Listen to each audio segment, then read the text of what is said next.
বিরিয়ানিটা কে বাজায়?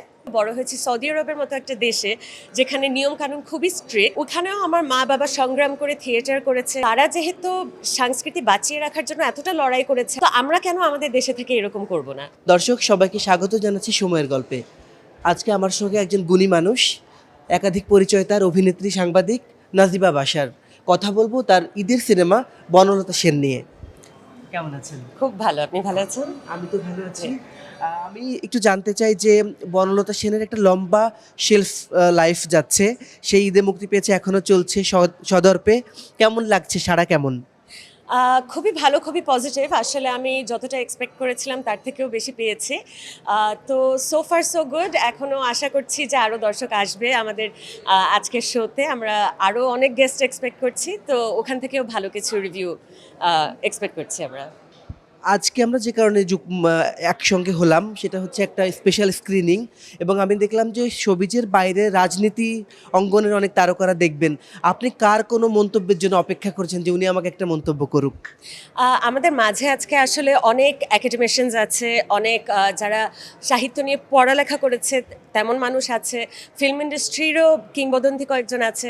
তো ওদের সবারই আসলে আমি জানি যে এক একজন এক এক রকমভাবে পারসিভ করবে সিনেমাটা। এটাই আসলে মজা, যে এক একজন কোন দৃষ্টিভঙ্গিতে দেখছে। আমি সবারটাই শুনতে খুব আগ্রহী। আপনার লীলা চরিত্রটা খুবই পরিণত একটা চরিত্র, এবং একজন প্রফেসরের ক্যারেক্টার আপনি করেছেন। এই ক্যারেক্টারটা নিয়ে আসলে শুনতে চাই যে কোন জায়গাটা সবচেয়ে ফ্যাসিনেটেড লেগেছিল আপনার কাছে? একে তো আমি সাংবাদিকতার মধ্যে আছি, যেহেতু লেখালেখি সাহিত্য এগুলো নিয়ে সবসময় থাকা হয়, তো এটাই আমার জন্য সবচেয়ে ফ্যাসিনেটিং জিনিসটা ছিল। কারণ আমি এখানে একটা মিল পেয়েছি আমার ক্যারেক্টারের সাথে, এবং আমার ক্যারেক্টার ব্রিফিংয়ের সময় আমাকে ডিরেক্টর এমন একজন লেখকের নাম বলেছে, যেটার পর আসলে আমি পুরোপুরি সোল্ড হয়ে গিয়েছিলাম। আমাকে বলেছিল অরুন্ধতী রয়ের নাম, যে এই ক্যারেক্টারটা তার সাথে একটু মিল আছে। তো ওইটাই আমার সবচেয়ে এক্সাইটিং চ্যালেঞ্জ ছিল, যে আমি অরুন্ধতী রয়ের কিছুটা হলেও একটু ধারণ করতে পারছি। এটা আমার জন্য খুব বড় ব্যাপার। এই ছবিতে অনেক ঐতিহাসিক চরিত্র আসলে, বনলতা সেন ইটসেলফ, তার জীবনানন্দ দাশ, মহিনের ঘোড়াগুলির মহিন, আপনি বললেন যে অরুন্ধতী। তো অরুন্ধতীকে নিজের ভিতরে ধারণ করবার জন্য কি প্রিপারেশন আপনার ছিল? এখন অরুন্ধতী রয়ের ফ্যান তো আমি খুব ছোটোবেলা থেকেই, তার বই পড়া হয়েছে, তার সব ইন্টারভিউ দেখা হয়েছে। তো ছোটোবেলা থেকেই একটা মানে আমরা যারা অরুন্ধতী রয় পড়ে বড় হয়েছি, আমাদের সবার মধ্যেই একটা ইয়ে থাকে যে বড় হয়ে অরুন্ধতীর মতো হতে চাই। তো ওইটাই, ওই ছোটোবেলার ইচ্ছাটাই আসলে পূরণ করার একটা সুযোগ পাওয়া। এবং যেহেতু পড়ালেখা, লেখালেখি, সাহিত্য এসব নিয়ে ইনভলভ, অরুন্ধতী রয়ও পলিটিক্সের সাথেও ইনভলভ, এই পুরো সব কিছু মিলিয়ে আমার জন্য একটা আকর্ষণীয় ব্যাপার ছিল। এইবার একটু জানতে চাই যে পুরো আপনি নিজেই একটা সাংস্কৃতিক পরিমণ্ডলে বেড়ে ওঠা মানুষ, বাবা মা দুইজনেও থিয়েটার করতেন এবং এখন টেলিভিশনে জনপ্রিয় মুখ। আমি একটু সত্যি আপনার বেড়ে ওঠাটা ছোট্ট করে একটু শুনতে চাই, একটু ছোট্ট পরিসরে। ছোট করে বেড়ে ওঠা তো আসলেই, মানে আপনি যেভাবে বললেন যে আমার পুরো লাইফটাই কালচারের সাথে মিশেছিল। আমরা যদিও বড় হয়েছি সৌদি আরবের মতো একটা দেশে যেখানে নিয়ম কানুন খুবই স্ট্রিক্ট, ওখানেও আমার মা বাবা সংগ্রাম করে থিয়েটার করেছে, গানের ক্লাস করেছে, কবিতা আবৃত্তির ক্লাস করেছে। তো তাদের এই লড়াইটা দেখে আসলে আমার আর আমার বড় বোনের দুজনের মধ্যেই এই চলে এসেছে যে তারা যেহেতু সংস্কৃতি বাঁচিয়ে রাখার জন্য এতটা লড়াই করেছে একটা বিদেশে, একটা মানে অন্য দেশে থেকে, তো আমরা কেন আমাদের দেশে থেকে এরকম করব না? তো যেহেতু আমরা এখানে আমাদের সুযোগটা পাচ্ছি, আমাদের দেশ, আমাদের ভাষা, অবশ্যই আমরা সংস্কৃতি নিয়ে কাজ করব। আপনি তো নাচের মেয়ে, নাচ দিয়ে আপনার শুরু এবং এখন অভিনয় করছেন। নাচ কতটা হেল্প করে, বা নাচে কেন আপনাকে আরও বেশি দেখতে পাই না? নাচে দেখতে পাই না, এটা খুবই দুঃখজনক। যেহেতু চাকরি করছি, চাকরিটা সন্ধ্যা থেকে হয়। এখন আপনারা জানেন থিয়েটার হোক, নাচ হোক, সব প্রোগ্রামই সন্ধ্যা থেকে হয়, রিহার্সাল সন্ধ্যা থেকে হয়। তো এই কারণে আমার এখানে গ্যাপ পড়ে গিয়েছে। কিন্তু অবশ্যই আমার যেটা আমি সবসময় মনে করে এসেছি যে নাচ হচ্ছে ডায়লগবিহীন অভিনয়, যেটা আমার চোখ দিয়ে করতে হয়। তো সেটার মধ্যেই যদি ডায়লগ বসিয়ে দিই, ওইটা কিন্তু আমার জন্য অভিনয় হয়ে যাচ্ছে। তো এখানে আমি একটা মিল পেয়েছি, এবং এখান থেকেই আমার আসলে অভিনয়ের শিক্ষাটা।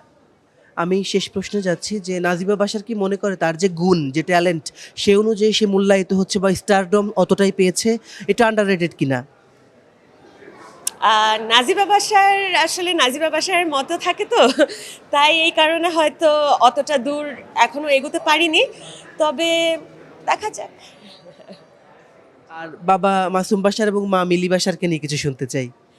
মা বাবা তো সবসময়, স্পেশালি আমি যেহেতু এই ইন্ডাস্ট্রিতে কাজ করি, ওনারা এই ইন্ডাস্ট্রির মানুষ, ছোটবেলা থেকে এখনো পর্যন্ত আমার সবচেয়ে বড় ইন্সপিরেশন। তাদের কারণেই আমি এখনো আছি, তাদের সাহস, তাদের শিক্ষা, তাদের সব কিছু মিলিয়ে আমি তো, ওদের কারণেই আমি এখানে, ওদের কারণেই এখানে থাকবো, বাস। বাবা মার এমন কোনো কথা যেটা জানে না দর্শক? বাবা মার এমন কোনো কথা, বাবাকে স্ক্রিনে খুব রাগী মনে হলেও বাবা বাসায় খুবই হাসি ঠাট্টা করে, খুবই প্লেফুল একজন মানুষ। আবার মা মা কিন্তু স্ক্রিনের মতোই একদম, মাকে স্ক্রিনে যেমন দেখা যায় মা ওই রকমই, খুব ঠান্ডা, শান্তশিষ্ট, চুপচাপ মানুষ, এটাই। আর একটা প্রশ্ন আমার হঠাৎ করে মাথায় চলে আসলে ভাবলাম ছেড়ে দেবো আপনাকে।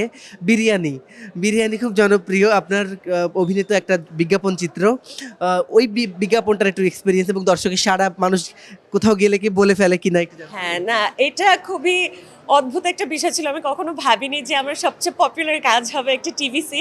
তবে এটা সাবরিনা আইরিনের সাথে কাজ ছিল, তো অবভিয়াসলি আমার এক্সপেক্ট করা উচিত ছিল যে খুব ভালো কাজ হবে। সাথে ছিল রিপন নাথ।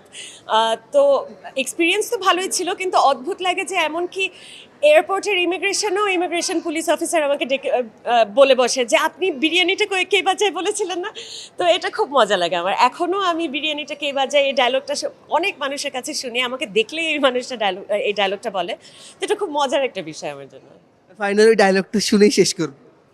বিরিয়ানিটা কে বাজায়?